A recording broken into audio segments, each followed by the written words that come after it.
ፈናን ይዘን ነው እንጂ የትም አይደርስም ነበር ማታ ስንቅ ያቀበልን ነው እንጂ የትም አይደርስም ነበር ስለዚህ እነዚህ ሰው መጎተት ለመንግስት ምንም አይደለም ለነሱ ህይወት ግን መታደግ ነው ልጆቻችን ከሞት እናድናቸው ፍንዳታ ጦርነት ይበቃናል ለውጥ አላገኘንም የወንድም ማጣት ለውጥ ላይ ያገኘን ትኩስ እንጀራውን እየበላ የታጠቀውን አይል ብቻ ጋፍቶ እያለቀ እየተላለቀ እዚህ ኩኑ አይዞ በለው የሚል ሞልቷል እኔም ኮንኩ አንዱ አንተ አይደለ በሉኝ እዚህ ላይ አዎ እናጋልጥ እኔ ብልጋለጥ ካለው ሸኛም ከናንተም ተብሎ ሰላም ይንጣልንና ልማት ፈላጊነን ልማቱ ይስተካከልልን የተቋረጡት ስራዎች መጓተት ሳይሆን ቅድሚያ ይሰጥልን ኩሩና መመቻችን መከላከያ ሰራዊታችን እንደተባለው ድንበር ጠባቂ ነው ሐማላችን በተፈጠረው ችግር ምክንያት መንደር ድረስ ወርዶ እየተሰቃየ ነው ለዚህም እንግዲህ ሰላም ነው መፍትሄው በመክክር በመቻቻል በመወያየት ካሉበት ድረስ በመሄድ በማንጣት የገቡትም ገብተዋል ያልገቡትም የቀሩትም እንዲቀሩ አውጡልን ብለናል ለምነናል ውሃ መብራት መንገድ እነዚህ አቋርጠዋል ያላችሁት ግን የናስባችሁ እኔ እንደጋይንት እንዳንዳርሱ አደር ጦርነት ይበቃናል እናንተ ልማቱን አታቋርጡብን ነው ጨርሻላ መሰግናል ፋኖ ማለት አገር ስትወረር ግንባሩን ለጥይት ሰጥቶ ተደፍቶ ሰላም እንዲከበር ያደረገ የጀግና ስም ነው እንጂ ጽንፈኛና ዘራፊ ቡድን ፋኖ ነኝ ቢል አልሰማው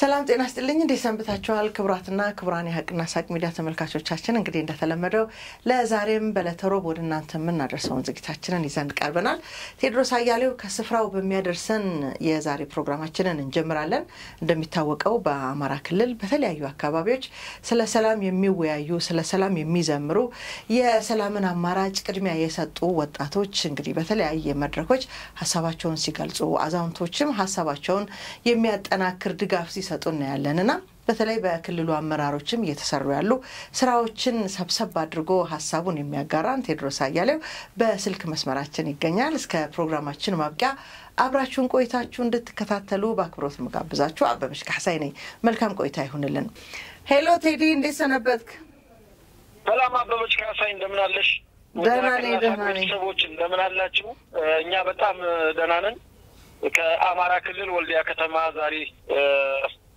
ግንቦት 27 ቀን 2017 ዓመተ ምህረት በስፍራው እኔ ቴድሮስ አያሌው ለሐቅና ሳቅ ቤተሰቦች አዳዲስ መረጃዎችን ላደርስ ተሰልፌያለሁ ዝግጁ ነህ መልካም እንግዲህ እንዲህ አይነት ሐሳብ ልታጋራን መስመር ላይ ከተገኘ አይቀር እንደው ስለ ሰላም ስለሚወያዩ በተለይ ደግሞ ወጣቶች እንግዲህ ወጣቶች ናቸው እዚህ ሀገር ላይ ለልማትም ለጥፋትም ተሰማሩ ብለን ምንወቅሰውና በተለይ ለበጎ ዓላማ የተሰማሩ ማህበራዊ ሚዲያን ለበጎ ዓላማ መጠቀም አለብን ስላሉት እንደ ተምሳሌት ልናነሳቸው የሚገቡ የአፋርና የአማራ ክልል ወጣቶች እንቅስቃሴ እሱን ብታስቀድም ደስ ይለኛል መልካም ያው እንግዲህ አንዳንዴ ማህበራዊ ሚዲያ ለበጎ ዓላማ እናውል በማለት የአፋርና የአማራ ክልል ወጣቶች በራሳቸው ፍቃድ በመነሳት በተለይ በወሎ አካባቢና የአፋር ዞን አንድ አካባቢ ያሉ ወጣቶች በማህበራዊ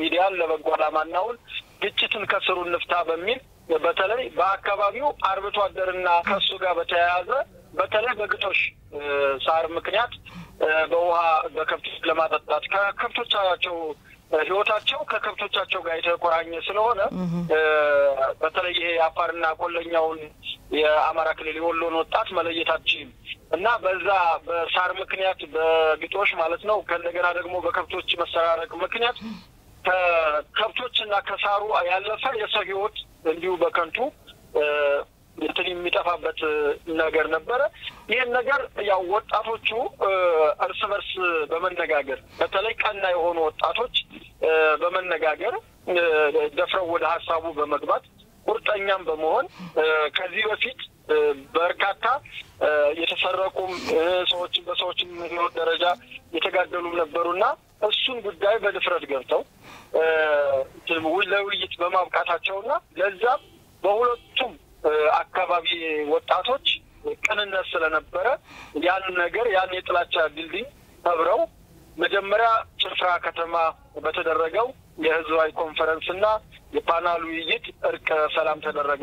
መጀመሪያ አፋር ከተማ በጭፍራ ወረዳ ጭፍራ ከተማ ተካሄደ። ከዛ በመቀጠል በርካታ መስተንግዶ የተደረገ ደግሞ በሰሜን ወሎ ሐራ ከተማ አስተዳደር በሐራ ከተማ ግንቦት 25 ቀን 2017 ዓ.ም በእነዚህ ወጣቶች በጋራ አዘጋጅ ተደረገ። ከአፋርም ከአማራም ክልል ከፍተኛ አመራሮች የተገኙበት የዞን አመራሮች የተገኙበት የክልል የሁለቱም ከእንደገና በማህበረሰቡም ዘንድ እናቶች ሁሉ ሳይቀሩ በዚህ የሰላም ኮንፈረንስ ተገኝተው ዱዓ ጸሎት ያደረጉበት እርቁ በትክክል መሬት የረገጠ እንደውም እስከዛሬ ከተደረጉት እርቆች በልብሽ ሞልተሽ ታርቀዋል፣ ከዚህ በኋላ ሰላም ሰፍኗል ማለት የሚያስችል ደረጃ እንዲሆን በወጣቶቹ ጥረት ተደርጓል። ሌላ ፕሮግራም እንሰራበታለን። ግን ውጤቱ በጣም ጥሩ የነበረና የሁለቱንም ክልል አመራሮችን ወጣቶችን የተገኙበት ሰፊ ድግስ እንዲህ በቀላሉ የምነግርሽ አይደለም። ሰፊ የእርቅ ድግስ ተደርጎ ደም የደረቀበት ያው ደም ደረቀ ነው የሚባለውና ደም የደረቀበት ሁኔታ ነው የተፈጠረው። በዚህ ወጣቶቹ ሊመሰገኑ ይገባል። የወጣቶችን ደግሞ ሀሳቡ ተቀብለው የመንግስትን አመራር ኃላፊነት የያዙ ሰዎች ይህንን እርቅ መሬት እንዲረግጥና የመንግስት እውቅናን እንዲያገኝ የአካባቢው መንግስት እውቅና እንዲያገኝ በማድረግ ትልቅ እንትን የወሰዱትም ደግሞ በተለይ የሐራ ከተማ አስተዳደርና በቁርጠኝነት የጭፍራ ከተማ ወረዳ አስተዳደር ሀጂ አሊ አርባና መሐመድ ሰይድ ወይም መሐመድ አዲስ በጣም ሊመሰገኑ የሚገቡ አመራሮች ናቸው። ያ ማለት ግን ዞኑ የለበትም ክልሉ የለበትም ማለት ሳይሆን ሄዶ አንድ ሰው ላይ ሸክሙ ያርፋል በመምራትም ኃላፊነትን በመረከብም ነውና በዚህ ደረጃ አይቼዋለሁ።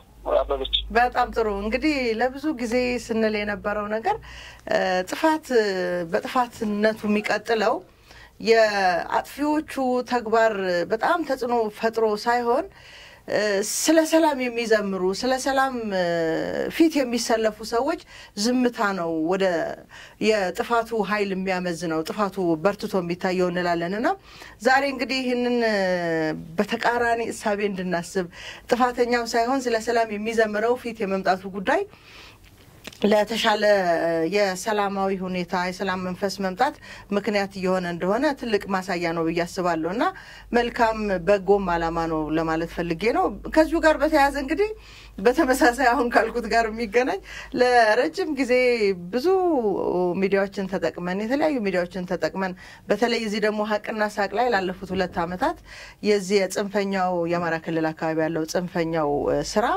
የትኛውም አካል ድጋፍ የለበትም። የአማራ ህዝብ የአማራ ክልል አመራር በተለይ ደግሞ ሰላሙን የሚፈልገው ከየትኛውም የጥፋተኛ ኃይል ጎን ተሰልፎ አያውቅም። እነሱ ብቻ ያንን የዲያስፖራውን ሚዲያ ተጠቅመው ከሚሉት በስተቀር በየትኛውም አካባቢ ድጋፍ የላቸውም ብለን ስንል የነበረው ነገር ሰሞኑን እንግዲህ አንተ በተለያየ መንገድ ሄደ ያያቸውን በቪዲዮ የምንመለከተው እውነታ የተንጸባረቀ ይመስለኛል። ህዝቡ ከየትኛውም ጽንፈኛ አካል ጎን እንዳልቆመም ሰላሙን እንደሚፈልግ ልጆቹ በሰላም ወጥተው በሰላም እንዲመለሱ እንዲማሩ ገበሬውም እንዲያመርት ነጋዴውም በሰላም እንዲነግድ እንደሚፈልጉ በአደባባይ ወጥተው እየተናገሩ ነው። ይሄንን እውነታ አንተ እዛው አካባቢ ሆነ እንዴት ታዘብከው? መልካም አቢ ያው እንግዲህ ከዚህ በፊት ለበርካታ ጊዜ አንቺም ጓደኞችሽም ከእንደገናም በኋላ እኔም ሚዲያውን ከተቀላቀልኩ በኋላ በከዛ በፊት በእርግጥ መሬት ላይ ባለ ትግል እንጂ ብዙም ሚዲያ ላይ አልታገልም ነበረ። ነገር ግን ወደ ሀቅና ሳቅ ከመጣን ጊዜ ጀምሮ በተለይ መደበኛ ፕሮግራሙን ተተን ወቅታዊ የአማራ ክልል ኦሮሚያ ክልል አጠቃላይ ኢትዮጵያን ማለት ይቻላል ግጭት ባለባቸው በተለይ ይሄ ኦሮሚያ ክልል አማራ ክልልና ትግራይ ክልል ስፔሻል ችግር ያለባቸው አካባቢ ስለነበሩ እነሱ አካባቢዎች ላይ ትኩረት ሰጥተን እንሰራ ነበረ። ለምሳሌ የሸኔ እኮ መመታት ለጽንፈኛው እኮ ደስታ የማይሰጥበት ሁኔታ ነበረ። ምክንያቱም እዛ አካባቢ በሸኔ ተንገላታ ብሎ የሚቀሰቀስበት ፕሮፓጋንዳ ስለነበረው የሸኔ መመታት በራሱ ለጽንፈኛው በጣም በቃ ሀዘን የሚሆንበት ጊዜ የነበረ ነው። ዜና ስናቀርብ የማይወዱበት ጊዜ ነው። ከእንደገና ደግሞ እንዲሁ የጁንታውንም ስናቀርብ ለህዝቡ ግልጽ እንዲሆንለት እንደዛ የሚያኮርፍበት ነገር ነበረ። ያ ማለት ምንድነው? ጽንፈኛው ቡድን ይዞት የተነሳው ምንም ህዝባዊ መሰረት የሌለው በተራ አሉባልታ በተራ ፕሮፓጋንዳ ነገር ግን ህዝብን ወክላለሁ ህዝብ ከጎኔ ተሰልፏል እያለ የውሸት ወሬ ያወራ ስለነበር ከእንደገና ደግሞ በደሎችን በማቀጣጠል በደሎችን በማጋነን ትልቅ ስራ ሲሰራ ስለነበረ ያን ነገር እውነቱ ሊጋለጥበት ስለሆነ የደስተኛ ያለመሆን እኔ ለአንድ ህዝብ ቆረቆራለሁ እና አስባለሁ የሚል አካል በተለይ ደግሞ ህዝብን የሚያሰቃይ አሸባሪ ቡድን ሲመታ ሊደሰት እንጂ ሊያኮርፍ አይገባም ነበር።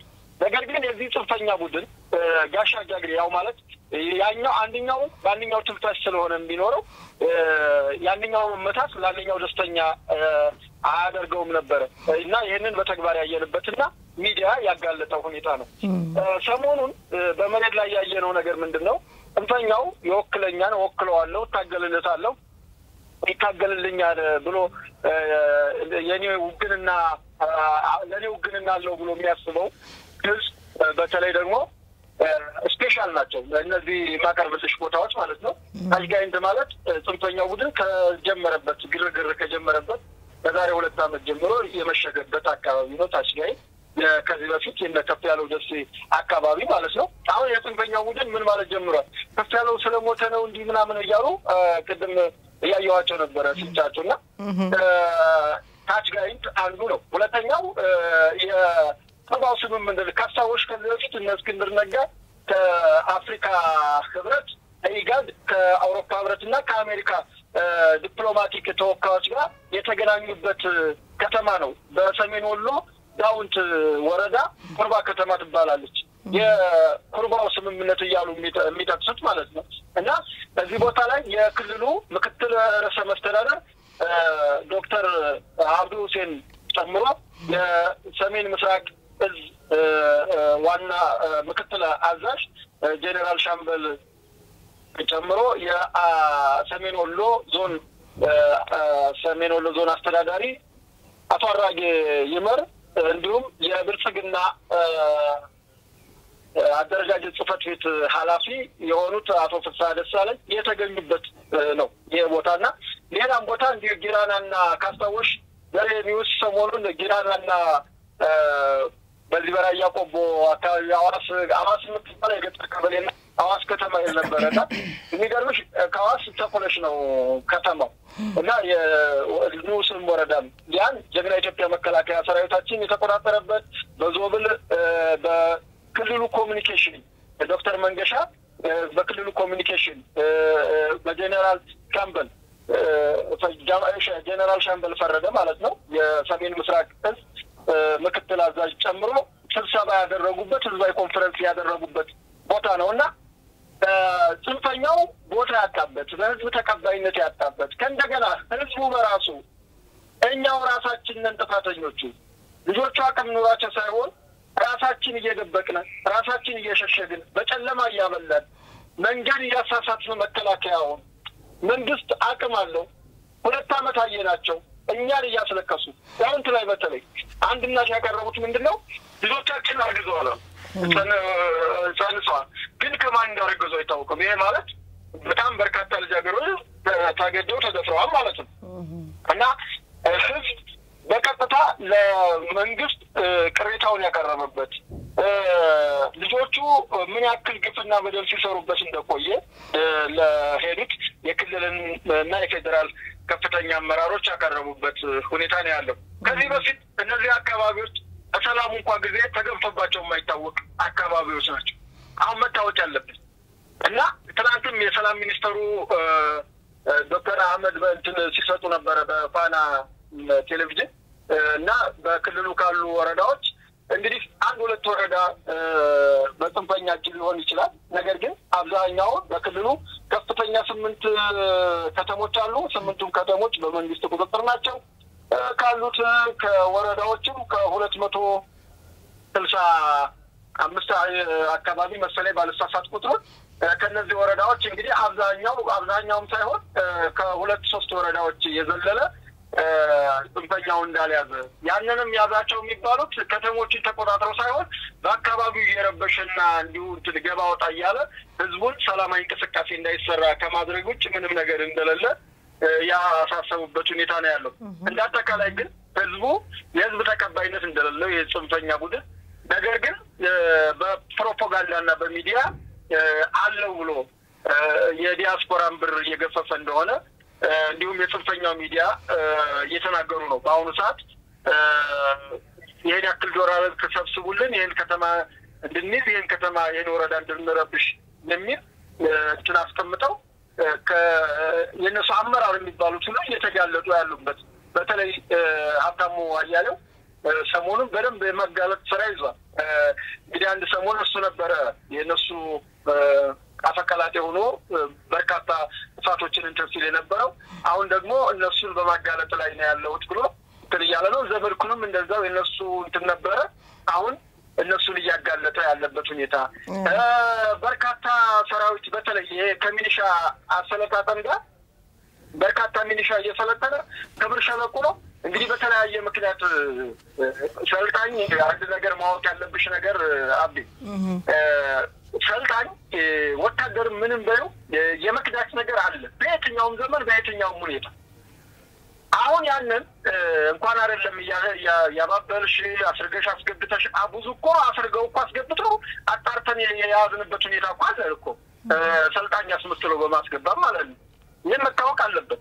አንድ ማወቅ ያለበት ማህበረሰቡ እነዚህ ልጆች አስርገው አስገብተው እንደነበረ ተቃለም እንዲሰለጥም እና እነዛን ከብር ሸለቆም ከተለያየም ከማሰልጠኛም ከውትድርናም ከሆነም ነገር አመለጠ ካድማ ብተና የሚሉና 5-6 ልጆች ይዙና አድማ ብተና ፈረሰ በቅርቡ እንትን ያለው እንዲኮነ መከላከያ እንዲኮነ ይሄ ፕሮፓጋንዳ ነው። ተራ ነው፣ ግልብ ነው።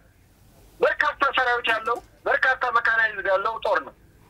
ድሮን የታጠቀ መንግስት ዝም ብሎ በአርሲኩ በኩርሲ አሁን ውትድርናን የማያቅሰው ነው።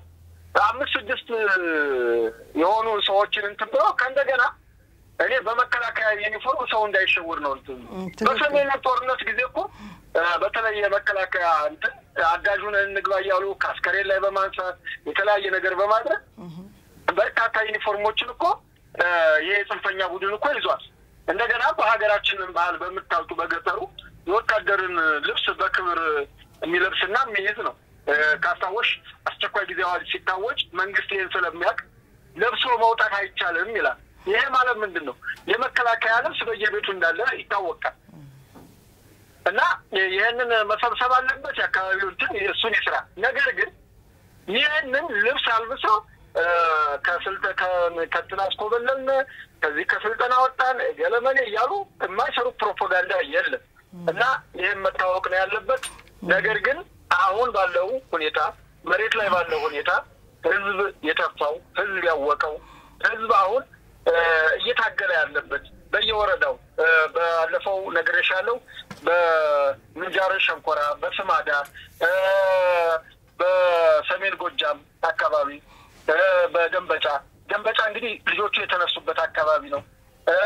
በደቡብ ወሎ በቃ ጽንፈኛውን በራሱ ለመመከት አልብቆ የሚባለው አካባቢ አይተሽዋል። ባለፈው ጽንፈኛውን ከዚህ በኋላ ታናስጠጋም በማለት ትልቅ ስራ የሰሩበት እና ህዝቡ ራሱ ተደራጅቶ የራሱን ሰላም ለማስጠበቅ የቆመበት ሁኔታ ነው ያለውና ከህዝብ የተተፋ መሆኑን የሰሞኑን ህዝባዊ ስብሰባ ያጋለጠበትና እኛ ስንናገረው የነበረው ህዝቡ በራሱ በቀጥታ የተናገረበት ሁኔታ ነው ያለው።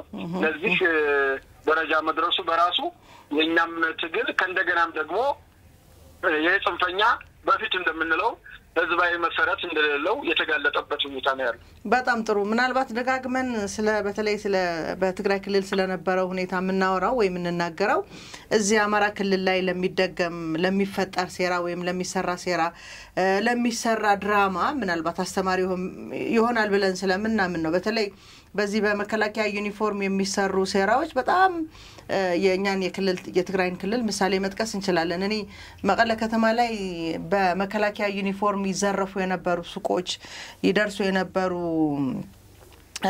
አንዳንድ አላስፈላጊ ነገሮች እዛው አካባቢ ከነበሩ ባይናቸው ያዩ ምስክርነት የሰጡ ሰዎች ምሳሌ አድርገን ስንናገር ነበር ስለዚህ በተመሳሳይ ይሄንን ደጋግመን እንናገር ነበር ስንል በተመሳሳይ ሌላም አካባቢ ለሚሰራ ስህተት ማጣራት ያስፈልጋል እውነትነቱ ከሚመለከተው አካል ማወቅም መጠየቅም ያስፈልጋል ከሚል ስለሚመነጭ ነው የምናወራውና በአሁን ባልከው መንገድ እንግዲህ ወደ ስልጣና ማከል እየገቡ ግን ደግሞ የመከላከያ የተከበረውን ዩኒፎርም እየለበሱ መስዋዕት የሚከፍለውን የወታደሩን ክብር በሚነካ መንገድ ሌላ ስህተት ላይ የሚገኙትን መጠርጠር ያስፈልጋል ያለውን ዝም ብሎ ከመቀበል ይልቅ በትላንትናው ታሪክ እንዲህ አይነት ታሪክ ተፈጽሞ እንደነበር ሰምተናል ነበርም ወይ የሚል ጥያቄ መምጣት አለበት ብዬ ለማስተዋወስ ስለፈለኩ ነው ግን ደግሞ በተቃራኒ ደግሞ እንዲህ ከማሰልጠኛ ጠፍታው ህዝቡን ለማታለል ለሌላ ደግሞ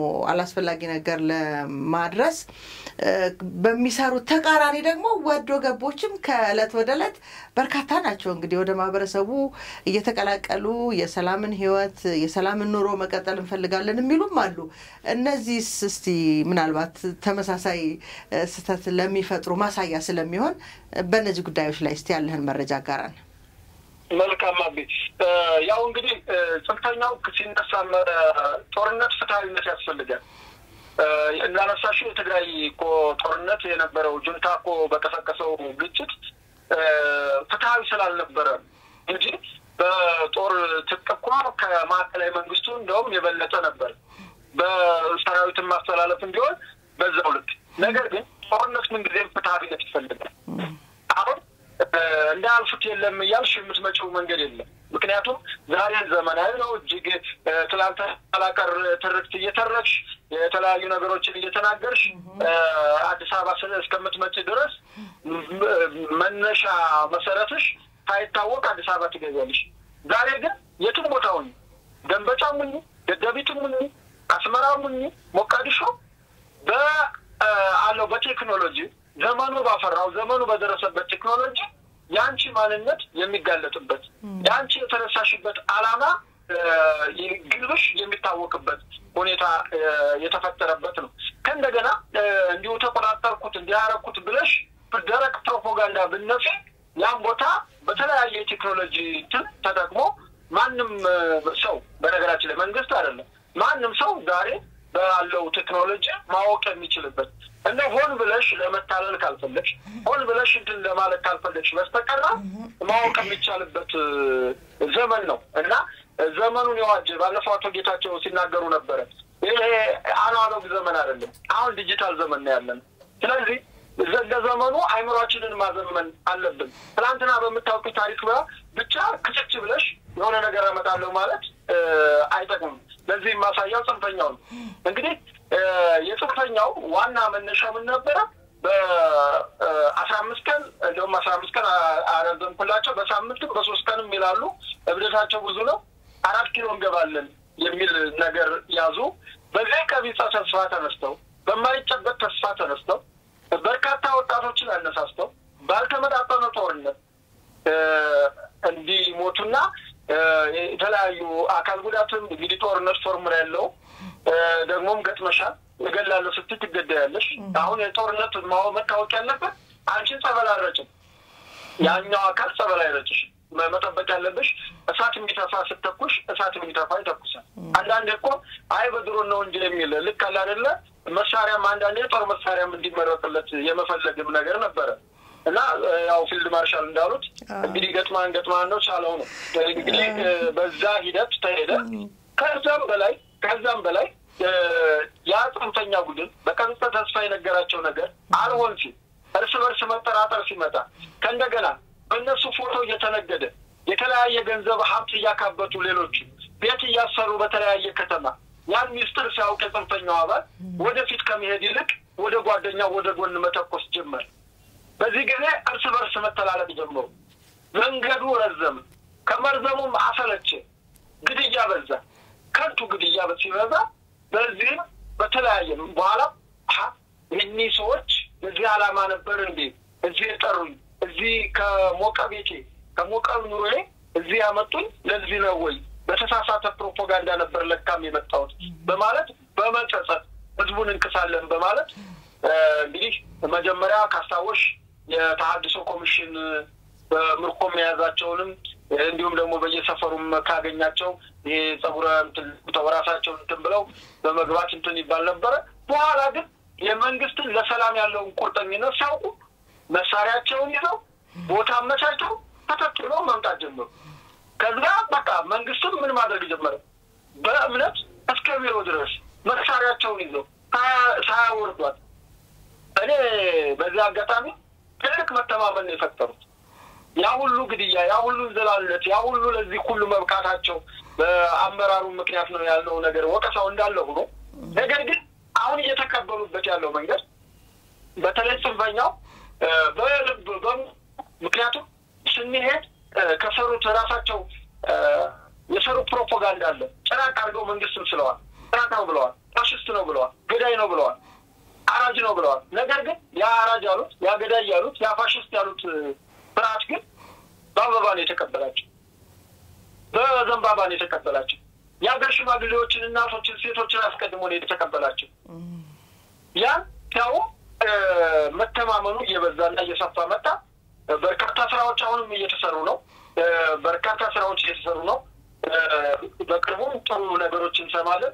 ለአሁን ግን በተለይ በሰሜን ጎጃም እና በምዕራብ ጎጃም በትላንትናው ዕለት ከና አመራሮቻቸው የገባሉ። ለምሳሌ በሰሜን ጎጃም ዞን በሜጫና ባቸፈር ቀጠና ባለፉት 2 ዓመት ሲንቀሳቀሱ የነበሩ በኮሎኔል ታደሰ ሙሉነህ ብርጌድ ብሎ ራሱን በሚጠራው ብርጌድ በታደሰ ሙሉነህ ሻለቃ ውስጥ የነበሩ ሻምበል መንግስቱ ድርሳን አለም የብርጌዱ ሻለቃ አዛዥ መቶ አለቃ ምስጋናው ሸጋ ገረመው የተባሉ የዘመቻ መምሪያ ኃላፊ የነበረው ዶክተር አንድለ ያሰፋ ይሄ ደግሞ በብርጌዱ የአስተዳደር ጸጥታና አስተዳደራዊ ጉዳይ ኃላፊ የነበረ እንዲሁም በቃ አመራሮች ናቸው። የብርጌድ 1 ሻለቃ አመራር የብርጌድ 1 ሻለቃ ምክትል አመራር 12 አባላቱን ይዞ ይሄ መንግስቱ ድርሳን የተባለው ሻምበሉ ማለት ነው። እነዚህን 12 አባላቱን ይዞ ወደ ሰሜን ጎጃም እንትን የገባበት ጥምር ጦር አስተዳደሩ ተቀብለውታል። እነሱን በሰላም ነው የተቀበሏቸው። ሌላው ወንበርማ በምዕራብ ጎጃም ወንበርማ ወረዳ ይሄንን ወንበርማ የሚባለውን ወረዳ ከዚህ በፊት በተደጋጋሚ በግጭት የምናውቀው ስም ነው። በተለይ እነዘመነ በጣም እንትን ሲሉበት የነበረው ይሄ ቋሪት ምናምን የሚባለው አካባቢ ያለ ወረዳ ነው። በዚህ በወንበርማ አካባቢ ደግሞ እንዲሁ 6 የሚሆኑ አባላት ከነ ሙሉ ትጥቃቸው ሁሉም እነዛም ሻለቃው ከነ ሙሉ ትጥቁ ነው 12ቱም የገቡት። እነዚህ ሌሎችም 6ቱ ከነ ሙሉ ትጥቃቸው ነው የገቡት። ጎንደር በገፍ ነው የገባው። ጎንደር በጣም ደስ የሚል ነው። በተለይ ደቡብ ጎንደር እና ማዕከላዊ ጎንደር ሰሞኑን በገፍ ነው የገቡት። በምዕራብ ጎንደር አካባቢ የተወሰነ በቋሪት አካባቢ የተወሰነ በቋራ አካባቢ መተማ አካባቢ ግጭት ነበረ። በሱ ጽንፈኛው ትላንትና የመከላከያ ማስ ሚዲያም ገልጾታል። የተደመሰሱበትና 4ቱ እጃቸውን የሰጡበት ሁኔታ ነው ያሉት። እንግዲህ የሞቱት ተጎዱ እንጂ ያሉት ያው በነፍስ ገብተዋል። እዚህ አጋጣሚ በነገራችን ላይ ይኸውልሽ 4ቱ በእጅ ሲያዙ ግን በጦር አውድማ ስለሆነ የተያዙት ምርኮኛ ነው የሚባሉት። ምርኮኛ መሳሪያ ይዞ አይገባም። መሳሪያ ይዘው ነበረ። መሳሪያው ገቢ ነው የሚሆነው ለመንግስት፣ ምክንያቱም ተዋግተዋል።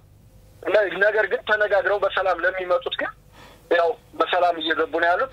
የጎጃም ጅማሮ ቆንጆ ነው። ከጎንደር ወንድሞቻቸው ተምረው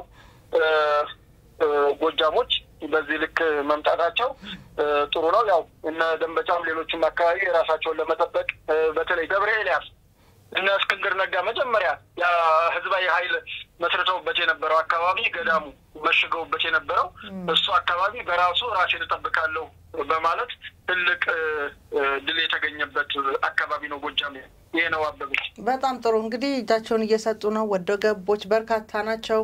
የተማረኩም ካልም በኋላ አካባቢው ላይ ሰላም ሰፍኗል ማለት ነው። ምናልባትም በቀጣይነት ከዚህ የበለጠ ደግሞ ሰላም የሚሰፍንበትን እንቅስቃሴ ይደረጋል ብለን ተስፋ እናደርጋለን። ስለዚህ ጎንደር አካባቢ ያለው አሁን በተለይ የኢትዮጵያ ታምርት ኤክስፖ እንዴት ደመቅመቅ ብሏል ብለን እንገምት እስቲ። መልካም አበበች እንግዲህ አማራ ክልል ታምራስ እንደቀጠለ ነው። በአንድ በኩል ግጭት ያስተናግዳል፣ በሌላ በኩል ደግሞ ልማትን ያስተናገደ ነው። ልማት ስንል ደግሞ ትልልቅ ሜጋ ፕሮጀክቶች ናቸው በክልሉ እየተከናወኑ ያሉት።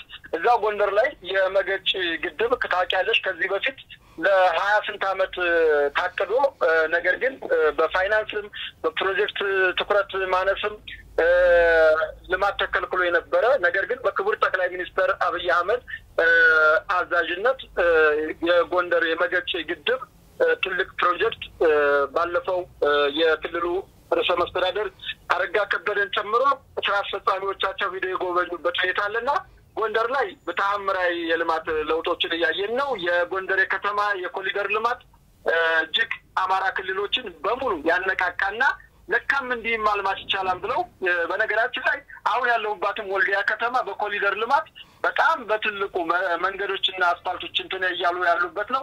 ለአማራ ክልል የልማት መነቃቃት ጎንደር መንፈሳዊ ቅናት የፈጠረች ከተማ ነች። አሁንም የንግድ የሀገር አቀፍ የንግድ ኢትዮጵያ ታምርት ኤክስፖ እየተከናወነ ነው የሚገኘው። በዛም ምክትል ጠቅላይ ሚኒስትር ተመስገን ጥሩነህ ጨምሮ የክልሉ ፕሬዝዳንት አቶ አረጋ ከበደ እንዲሁም ምክትል ፕሬዝዳንቱ ዶክተር አብዱ ሁሴን ሌሎች ስራ አስፈጻሚዎች በርካቶች የተገኙበት ነው። በደማቅ ሁኔታ እየተከናወነ ነው የሚገኘው። በትላንትናው ዕለት ኤክስፖውን በይፋ አስጀምረዋል። ፓናል ውይይትም ተደርጓል። አንድም ፋብሪካ የዘይት ፋብሪካም ተመርቋል። እንግዲህ በሁመራ የሚመረተውን ሰሊጥ ታውቂዋለሽ። ያ ሰሊጥ እስከዛሬ እዛ አካባቢ ምንም አይነት የዘይት ምርት ሳይሰጥ ነገር ግን ወደ ጅቡቲና ኤክስፖርት ነበር ሲደረግ የነበረው። በእርግጥ ኤክስፖርት ለኢትዮጵያ ያስፈልጋል።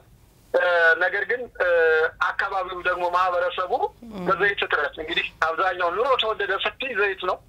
ያው ሴት ነሽ ታውቂዋለሽ የማጀስን ነገር ዘይት ፋብሪካ የተመረቀበት ሁኔታ አለ። ያ በጣም ትልቅ መነቃቃትን የፈጠረ ከእንደገና ደግሞ በኤክስፖ እንዳየሁት የቆዳ ጫማዎች የቆዳ ውጤቶች የታዩበት ጂንስ ልብሶች ያየሁበት ነው ያለው። በነገራችን ላይ ይሄ ጋርመንት እንትኖች በየቦታው በየክልል ትልልቅ ከተሞች እንግዲህ አማራ ክልል 8 ከተሞች አሉ። በእነዚህ 8 ከተሞች የጋርመንት በራስሽ በሀገር በቀል የሚመረቱ አልባሳት እየበዙ ነው። ስለዚህ ከውጭ ምንዛሬ በተለይ ቻይና እንደታደገች ጃፓን እንደታደገች ብለሽ ብታይ የሀገር ውስጥን ምርት በመጠቀም ነው። አንዳንዴ በዚህ ምን አንዳንዴ ደህየን እንልና ሌክቸር የሆነ ነገር እንፈልጋለንና የሀገር ውስጥ ሀብትን መጠቀም በራሱ ይሄ የውጭ ምንዛሬያችን ነው። ከደህንነታችን የሌለ ውጭ ምንዛሬ ከምንጠቀም በሀገር ውስጥ ምርት እንዶክራይ እንግለው ነው። ከዚህ በፊት አዳማ ላይ እንደምታስታውሱ ክቡር ጠቅላይ ሚኒስትር እንዲሁ የኤክስፖ ሲያስመርቁ ይሄ የለበስኩት የአዳማ ምርት ነው ብለዋል ሱፋቸውንና ኢትዮጵያኖች የራሳቸው ምርት ቢጠቀሙ በተለይ አሁን እየገጠመን ያለው ከወደብም ከተለያየም አቋያ የውጭ ምንዛሬም ስለሚያስፈልግ ከውጭ ምንዛሬ አገር ውስጥ ያለውን ጥሬ ሀብት ብንጠቀም ከውጭ ጥገኝነት ከንግድ ከውጭ ሸቀጦች ጥገኝነት ራሳችንን እንላለን እና ኤክስፖ በጣም ጥሩ ነው። ካስታወሽ የዛሬ 15 ቀን በዊቷ ኮምቦልቻ ኢንዱስትሪዋ ከተማ ትባላለች በአማራ ክልል በኮምቦልቻ ከተማ ታላቅ የንግድ ኤክስፖ ተደርጓል። ያም በስኬት ተጠናቋል። መልካም ቴዲ እንግዲህ ከስፍራው በጣም በርከት ያለ መረጃ አድርሰህናልና ምናልባት የማጠቃለያ ሀሳብ የምትሰጠን ካለ ጠቅላላ አድርገህ ልትገልጸው የምትፈልግ ነገር? መልካም ያው እንግዲህ እኛ ከስፍራው ለመሆናችን መጠን አንዳንዴ ሳምንታዊ ዝግጅት በመሆኑ አንዳንድ የግንባር የግጭት ወሬዎች ሌሎች ሚዲያዎች እንዲሁ በስሜት ሲያስተላልፉ እንትላለውና እንግዲህ ከትላንት ወዳ በነበረ አንዳንድ አካባቢዎች ላይ በተለይ ይሄ የሰላምን አማራጭ አልፈልግም ያለው ያው እንግዲህ ለራበው እንጀራ ለጠገበው ጥይት ነው ዝሮ የተያዘው ህግ ማስከበር ነው የሰላምን አማራጭ ተለምኖ እንቢ አሻፈረኝ ያለው አካል ጀግና ኢትዮጵያ መከላከያ ሰራዊታችንና በጥምር ጦሩ እየተቀጣ ይገኛል በዚህም በግንቦት 26 በተደረገው አውደውጊያ ነው እንደውጊያ ብዙ ጊዜ ማለት ነው ከመንግስት ጋር የሚደረገው ግጭት በዚህ ግጭት ላይ ያው በርካታ የጽንፈኛው አባላት ከ60 በላይ የጽንፈኛው አባላት ሙት የሆነበት ቁስለኛው ቤት ይቆጠራል በርካታ ቁስለኛ የሆነበት ይሄም የሆነው በምሬ ወዳጆ በሚመራው የአውጃኑ ክፍለ ጦር የአሳምነው ክፍለ ጦር ብሎ በሚጠሯቸው ሁለት ክፍለ ጦሮች በርካታ አባሎቻቸውን ያጡበት እና በርካቶች የቆሰሉበት ሁኔታ ነው ያለው ይሄም በሰሜን ወሎ በጉባላፍቶ ወረዳ ልዩ ቦታው እግዜት ተብሎ በሚጠራው አካባቢ ላይ ከፍተኛ ኪሳራ የደረሰበት ነገር ነው ያለው ሌላው በመከታው ማሞና በደሳለኝ ሲያስብ ሸዋ እንዲሁም ደግሞ በመከታው ማሞና በምሬ ወዳጆ በመንዝና በከሰም አካባቢ በተደረጉ ግጭቶች በርካታ የአሁንም በምሬ በኩል ነው ጉዳት ያጋጠመው ከዚህ ተነስቶ ሄደው የጽንፈኛ ቡድን መሪ ድርሳን ብርሃን የሚባለው ሲሆን የልጅ ያሱ ኮርና የመሐመድ ኮር ተገናኝተው በገጠሙት የእርስ በርስ ያቻላቻ የደርቢ ጨዋታ ይላቸዋል ወብሸታየ የደርቢ ጨዋታ ያው በርካቶች ከግራም ከቀኝም እንትን ቢሉ ነገር ግን በድርሳን በኩል ያሉት በርካቶች ሙትና ቁስለኛ ሆነዋል እንዲሁም ደግሞ በከሰም አካባቢ የሱ የመከታውና የደሳለኝ ሲያስብ ሸዋ ገጥመው የመከታው በኩል የተወሰነ የደሳለኝን ያሸነፈበትና ወደ ከሰም የመጠጋትና አሁን ስትራቴጂክ ያደረጉት በረህትን እንይዛለን ብለው የሄዱበት ሁኔታ ነው ያለው ከዚህ በፊት ነገርሻለሁ ጀግና ኢትዮጵያ መከላከያ ሰራዊት ጋር ባደረጉት እንትን ብድንትናቸው ወጣው አልገኝ ብለው መከላከያ ቦታውን አፍሶ ከቦታው ተመልሶ ወደ ኋላ መጥቷል አሁን ቦታውን መናገር አያስፈልግም ነገር ግን ወደ ኋላ ተስቦ ወጥቷል ነገር ግን ልጆቹ ግን እርስ በርሳውን በአሁኑ ሰዓትም ራሱ ግጥሚያ ላይ እንዳሉ ነው ያለኝ መረጃ እንግዲህ የኛ ፕሮግራም ቶሎንትን ካላለ አበበ ከታ ስርጭት ከገባ በበኩል የማቀርበው ይሆናል ልጆቹ ግን አሁን ዛሬም ውጊያ ላይ እንደሆኑ ነው መረጃ መልካም እንግዲህ ቴድሮስ በጣም እጅግ አድርገን እናመሰግናለን ለሚመለከተው ማንኛውም ደግሞ ይሄን ጉዳይ ያገባኛል ለሚለው በቂ መረጃ ሰጥተናል ለዛሬ የነበረን ካንተ ጋር የነበረን ቆይታ እዚህ ላብቃ አመሰግናለሁ እሺ እኔም አበበች አመሰግናለሁ እግዚአብሔር ይስጥልኝ ክብራትና ክብራን ተመልካቾቻችን እንግዲህ ከስፍራ የተሰኘው በቴድሮስ አያሌው ወደ እናንተ የሚደርሰው ከአማራ ክልል አካባቢ ያለውን አሁናዊ መረጃ ወደ እናንተ አደረስን እንግዲህ ብዙ ጊዜ በዚህ በለተሮብ ወደ እናንተ በመናደርሰው ፕሮግራማችን በተለይ በትግራይ ክልል አካባቢ ስላለው ሳምንታዊው አቤት የምንላቸው ፕሮግራም እናቀርባለን ነገር ግን ዛሬ አንዳንድ ጥንቃቄ የሚያስፈልገው ጉዳይ ያለ እየመሰለ ይመጣል ይሄንን ለማለት የደፈርኩት ለምንድነው ብዙ ጊዜ ከየትኛውም አካባቢ በተለይ ትግራይ ውስጥ ሆኖ ግን ከህወሓት ነበር ከሚባለው ጽንፈኛው አስተሳሰብ ካለው የህወሓት ቡድን አባላትና በለውጥ ደጋፊ ስም ደግሞ በሚንቀሳቀሱ የተለያዩ መረጃ የሚያደርሱን የሚያቀብሉን ሰዎች ባለ ልዩነት ለማየት ሲሞክር ብዙ በመረጃ የተደገፈ ነገር መስማት አቆምን እና አንዳንድ ጊዜ አንደኛውን አካል ለፈጠረው ለምሳሌ ህወሓቶች በፈጠራ ወሬ ይታወቃሉ ያው ላለፉት 50 አመታት ያልኖሩበትን የሌሉበትን እውነተኛው እዛ አካባቢ ስላለው ሁኔታ የማይገለጽበትን መረጃ የተሳሳተ መረጃ በማድረስ ህዝቡን ሲያምታቱት የኖሩ ስርዓቱን የሚመሩ ስርዓቱ የሚገልጻቸው ሰዎች እነሱም ያሰማሯቸው በተለይ ወደ ሚዲያም አካባቢ የነበሩ ሰዎች ሙሉ በሙሉ በዚህ በውሸት መረጃ የሚታወቁ ያንድ አስተሳሰብ አካላት ናቸውና ቡድኖች ናቸውና ይሄንን ባላንስ ለማድረግ ይመስለኛል አሁን እየተፈጠረ ያለው ሌላው የመረጃ ክንፍም በትክክል መረጃው እውነት ነው ወይ ውሸት ነው ወይ ለማጣራት በሚከብድ ሁኔታ በጣም የተምታታ የተዘበራረቀ ነገር ሰማለውና ምናልባት ይሄ ነገር ትንሽ በማስተዋልም በጥበብም ማየት ስለሚያስፈልግ ምናልባትም ኃላፊነት የሚሰማው ከራሳችን እዛ አካባቢ ከሚገኝ አካል ወይም እኛ እንደምንጋብዛቸው ሌላ ጊዜ እንደምንጋብዛቸው ከድምጻቸው የምንሰማውን እውነት